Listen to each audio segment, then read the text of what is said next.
quien define la agenda que ahora estamos analizando es el imperio, es Estados Unidos.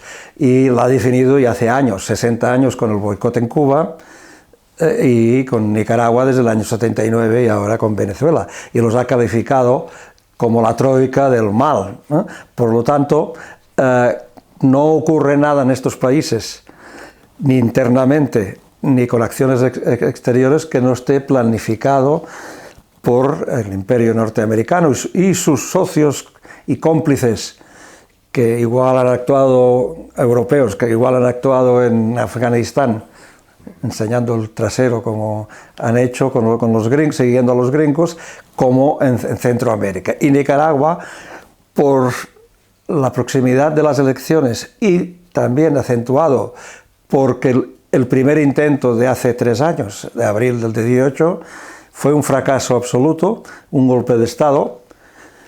Incluso un matiz que hacía Daniel el otro día en un discurso, más que un golpe de Estado, porque no fue un golpe de Estado en el sentido estricto, porque no intervino ni el ejército ni la policía, ni en un sentido ni en el otro. Lo que fue es una acción terrorista, utilizando recursos desde Estados Unidos. Entonces, fallaron en aquella cuestión, les quedó todavía el problema más interiorizado, y ahora están haciendo la segunda parte, o sea, más de lo mismo. En este caso, queriendo desautorizar las elecciones.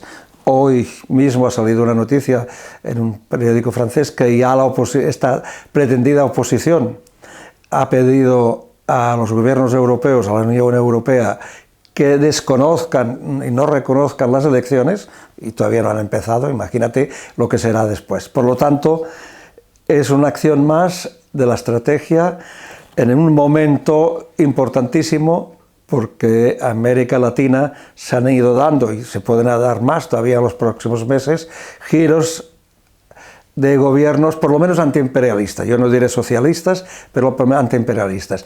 Y hay que escarmentar al que sirve de ejemplo, como Nicaragua, como Cuba y como Venezuela, para que estos triunfos hacia la izquierda, estos giros hacia la izquierda, y sobre todo en defensa de la soberanía nacional y en defensa y contraponiéndola al imperialismo, no avancen. Ni más ni menos, repito por tercera vez, más de lo mismo. Dudo mucho que haya un pronunciamiento masivo y oficial en contra de las elecciones y en contra del resultado de las elecciones.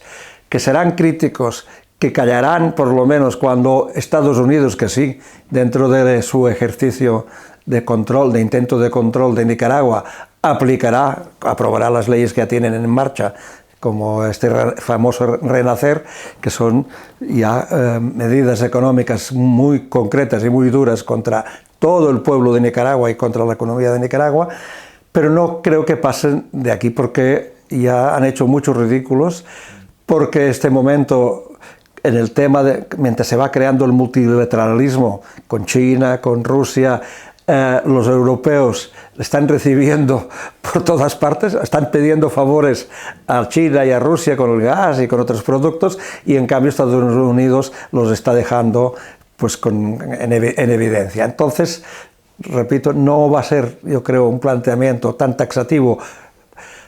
Pensaron en un Guaidó, tienes razón, que era la señora Chamorro, pero evidentemente esta señora está bajo el control judicial, con una ley de lavado de dinero, y evidentemente sería muy feo que apoyaran a un personaje con estas acusaciones y con las pruebas fehacientes que hay, sobre todo a partir del informe de Norton, que explica claramente dónde salió este dinero y cómo lo utilizaron. Ben Norton ha hecho esta tarea, pero quien ha elaborado este documento es la propia USAID, que está llevando sus cuentas muy eficazmente, pero con la diferencia de que en un lado consta que esto es para crear condiciones de género, debate político, formación política de los jóvenes, y lo que ha servido, en realidad, que es lo que tienen que justificar estas ONGs ahora, para intentar un golpe de Estado y ahora para boicotear las elecciones. Está esto todo bien claro y la ley que existe, aprobada por el Parlamento de manera democrática y abierta, y los jueces que la van a aplicar con pruebas fehacientes y que les mirarán hasta la última coma, está reafirmando que este dinero fue mal utilizado, fue un lavado de dinero para acciones ilegales condenables en Nicaragua y en todo el mundo, y por tanto pone en evidencia lo que te decía en una primera pregunta, es una acción más para castigar o para intentar hundir un modelo antiimperialista de base social, y tampoco puedo calificarlo de socialista en el sentido que yo lo entiendo a mi edad y como lo aprendí de joven, pero sí suficientemente digno para defender la soberanía, suficientemente social como para apoyar por encima de todo las masas pobres, y es suficientemente fuerte en todos los sentidos, política, económicamente, para defender su país y el Estado de derecho social que han estado creando. La experiencia, que fue dura porque costó 200 muertos y casi la mitad sandinistas, le sirvió al sandinismo, gobierno y sus bases militantes, que evidentemente son muy numerosas y muy preparadas en todos los sentidos, ideológicamente para entender cosas que en aquel momento no podían entender, e incluso para defender, con la ley a la mano, pero también muy taxativamente, que nadie puede interrumpir el proceso histórico de su pueblo. Por lo tanto, yo creo que no hay condiciones. Yo he regresado ahora, he estado en julio y principios de agosto en Nicaragua, y tú ves un país en progresos, no solo en progreso, con unos servicios increíbles comparando con lo que tenían y con lo que tienen sus países vecinos, que son los que los podemos comparar. No los podemos comparar con otros, sino con los equivalentes, sus homónimos en la región, y evidentemente yo no he visto grupos con voluntad ni capacidad de llegar a la situación extrema. Por tanto, te tengo que contestar que, por suerte, y por todo el trabajo hecho por el gobierno, el GRUN, el gobierno sandinista y el pueblo sandinista, y la voluntad de gente que puede ser que no sea sandinista, pero pues, bueno, encima de todo quiere la paz. Y por eso el gobierno en el último momento, hace 3 años, pudo, por la vía de poner orden, en base a las leyes, pudo derrotar la violencia que les venía desde los tranques. La mayoría de la gente, de los nicaragüenses, quieren paz, quieren seguir en este proceso y serán más o menos sandinistas, pero sí que saben exactamente que este camino que se ha abierto desde el 2000, en el 79 ya, porque no se puede hablar de 2007 sin pensar en el 79 con el triunfo de la revolución. Entonces esto es defendido, está siendo defendido, yo diría, por el 80-85% de la población de Nicaragua. Nicaragua está preparada para resistir, y no solo preparada ideológicamente o militarmente, en caso extremo, que no creo que tengan que utilizarlo de momento, sobre todo porque han creado desde el 2007 para acá una estructura económica basada en la autosuficiencia. Este momento Nicaragua produce el 90% de toda la subsistencia que necesita, sobre todo alimentaria. Pues imagínate una situación como esta, en normalidad, cuando esto se vaya a complicar con las sanciones, evidentemente habrá problemas, pero por suerte no serán al nivel de otros países porque no tenían esta autosuficiencia, porque dependían de un solo producto, en su momento el azúcar, o en otros países el petróleo. Nicaragua no está en estas condiciones y puede subsistir, no digo tranquilamente, pero sí suficientemente. Pero lo principal es que la producción está en manos del 70% de la pequeña y mediana empresa, y esta es autosuficiente, con todas sus limitaciones, pero suficiente para mantener el nivel de vida de Nicaragua. Se ha visto un salto cualitativo en las condiciones de vida de Nicaragua de una manera casi modélica. Por eso está un país de 6 millones de habitantes, con 132.000 kilómetros, con una economía tan primaria, entre comillas, ¿no?, tan de subsistencia, sea calificada como un peligro para la seguridad de los Estados Unidos, da risas. Si no hiciera llorar, nos tendríamos que reír. Entonces el salto ha sido brutal.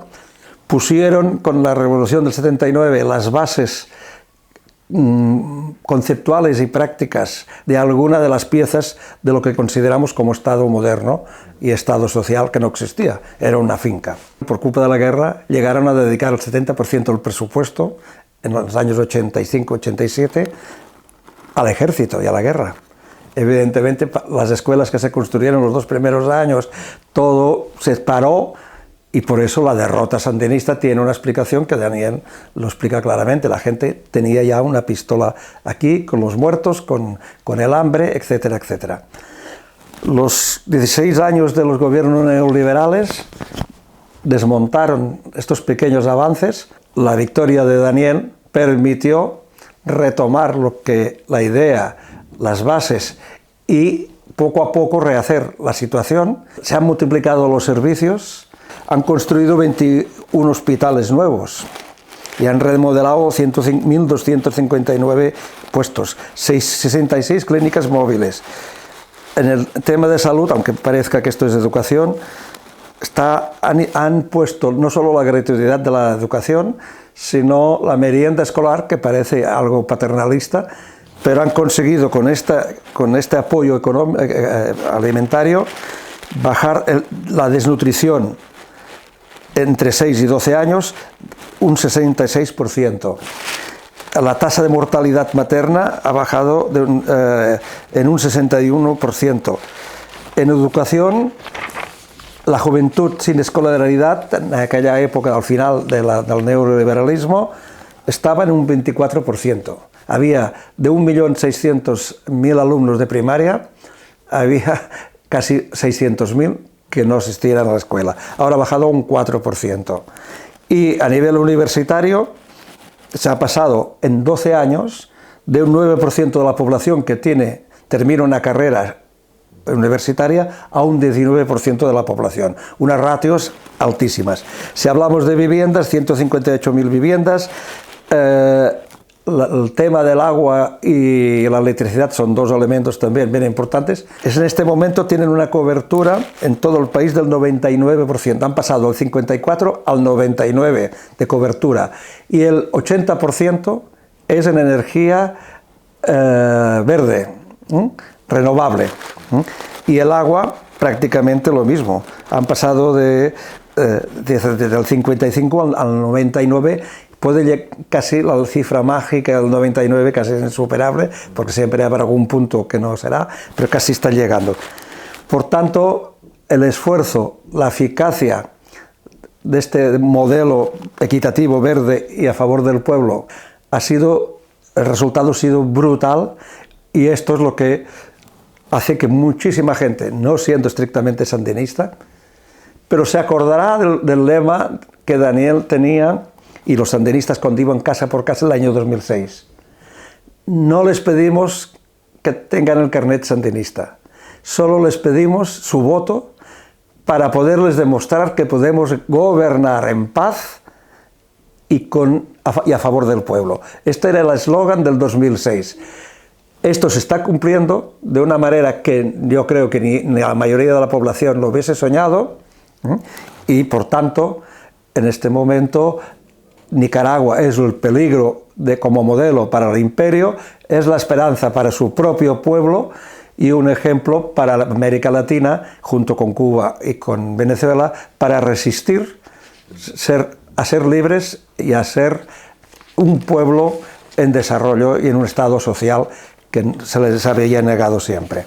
La patria grande, que han repetido los patriotas históricos ya desde el día de la independencia del Imperio Español, solo se podrá construir cuando haya complicidades políticas, por lo tanto cambios ideológicos en los gobiernos es indispensable, pero después también esfuerzos para romper los lazos con Estados Unidos, porque si Estados Unidos está metido es para ganar, no para comerciar en condiciones de igualdad en lo económico. Evidentemente, donde esté Estados Unidos, donde esté el Canadá y detrás apoyando más o menos esté la Unión Europea, evidentemente esto no ayuda de ninguna manera.